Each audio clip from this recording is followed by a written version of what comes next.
eo anivon'ny faritany afovoany avaratra andrefana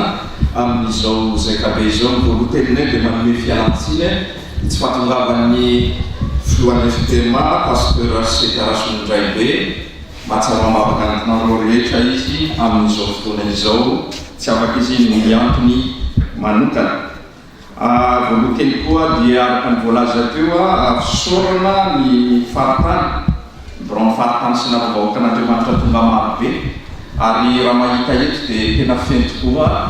ny tanora ankoatrantsika ka dia sotra manokana nanao tanora. Merci beaucoup les jeunes pour votre présence parmi nous. Et comme a dit le président de la région tout à l'heure lors de la réunion du comité, il a dit les jeunes de la FPMA, c'est plus le futur de la FPMA, vous êtes déjà de la FPMA et on vous encourage à prendre les responsabilités au sein de la FPMA parce que vous êtes déjà dans la FPMA, que Dieu vous bénisse et que vous soyez aussi ces témoins là où Dieu vous envoie. Merci beaucoup. Dia misaotra mihitsy fa tena feno ny fiangonana zao koa ny marika nahitana fa tena ataonareo tena zava-dehibe tokoa le fiangonana mianaka manatanteraka ny asa misiona satria ao anatin'izay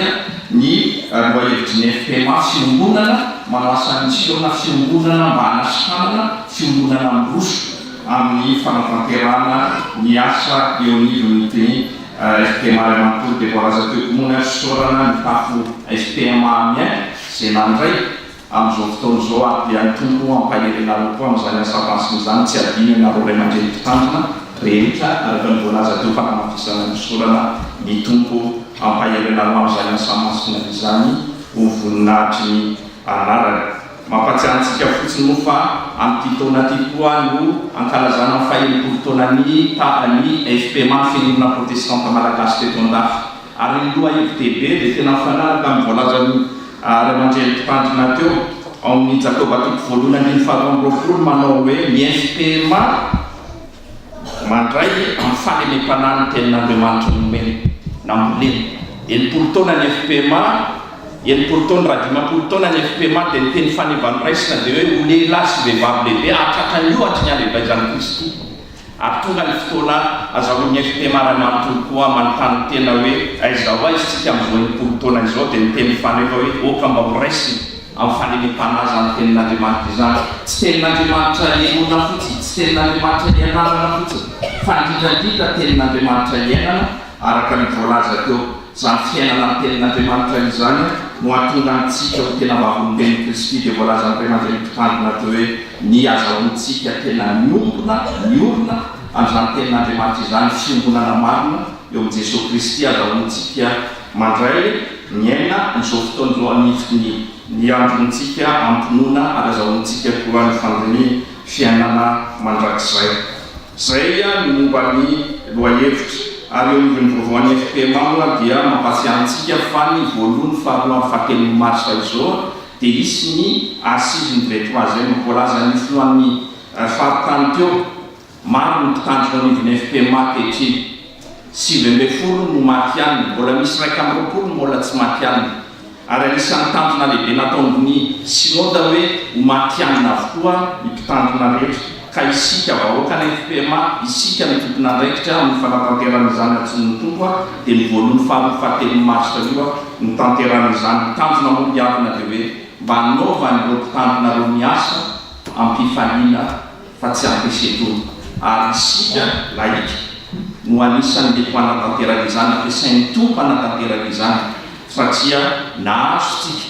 ary niangatany tompo amintsika kosany dia manoana ireo aman-dreny mpitandrinareo satria ny fiangonana sy ny mpitandrina dia mifamatrotra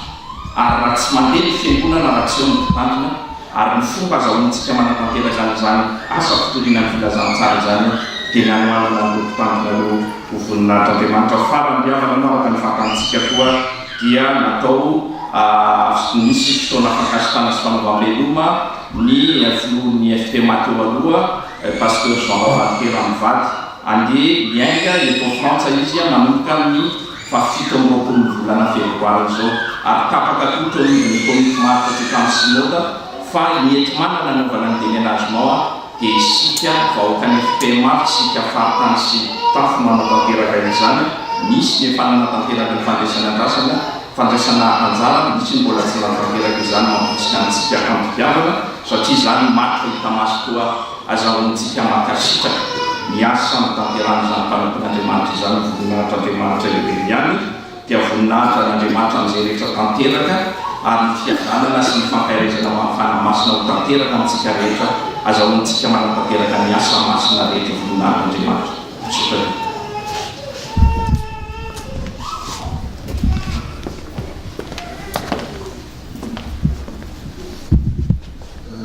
Tsy hoe lafa vetivety fotsiny manomberika fahatarefana misaotra ny rehetra mihitsy aho satria hita ny hafaliana misy tato amintsika hatramin'ny voalohan'ny fotoana ka hatramin'ny fahafotoana. Hita zany amin'ny akoram-pifaliana ataontsika amin'ny attention ataontsika amintsika ary faly koa mahita ny organisation satria raha jereko izy zany ny culte dia naharitra adiny telo sy fahefana ny culte rehetra voalohany sy ny farany ny culte ny enseignement rehetra dia naharitra adiny telo sy fahefana koa ary indrindrandrindra ny réception dia tsy potiana ntsony fa miama misy adiny enina ny fikarakarana anairana amin'ny fanarakarana resaka dia tahiny tompony anareo noho ny ezaka nataonareo ho an'ny fiangonana tompo dia ozy aho hoe ny tompo amintsika hoe fankatiavanareo fa zany nahafantarany olona fampianatra anareo dia any no tompony ainantsika ao anatin'ny fiangonana mba tsy hisy zao maty voninahitra